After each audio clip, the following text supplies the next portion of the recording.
Бәріңізге сәлем достар, сіздермен қазақша шахмат арнасы.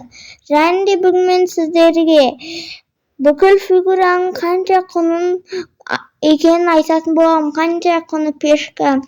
Мысалға, сіздер екілік соқ қойыңыздар, бірақ сіздер білмейсіздер қай пешканы қай фигураны алу керек, ферзі или ладьяны деп ойласаңыздар, мен сіздерге бүгін бәрін түсіндіретін боламын.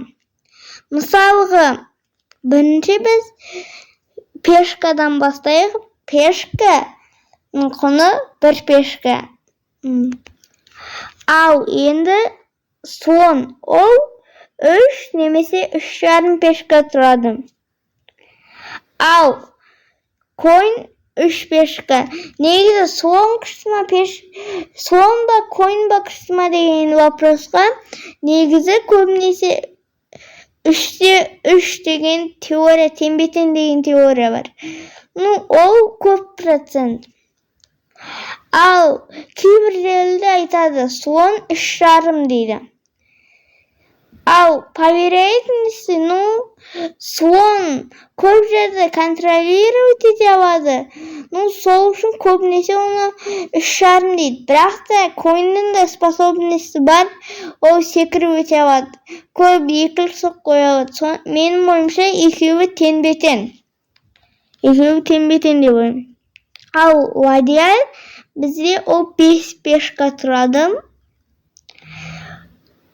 Ал король бізде бесконечный пешка тұрады, қызық факт. Ал ферзь негізі ол 10 немесе 9 тұрады. Бірақ көп 70% факт бойынша ол 9 пешка тұрады. Ал кейбір факттер бойынша даже ол 8 пешкада тұруы мүмкін. Ол нақты ешкім білмейді ол қанша пешка тұратынын. Осымен бізде егерде мысалға сіздерде слон қойын болса, көбінесе егерде сізде аз фигура болса, негізі қойынды таңдап көрсеңіз болады. Себебі қойын түрлі екілік соқтылар қоя алады деген сияқты. Ал егерде примерно равный болса, слон жарайды, слон центрді басқара алады, кішкене ұстай алады. Бірақ негізі мен ойымша все-таки қойын мықтырақ.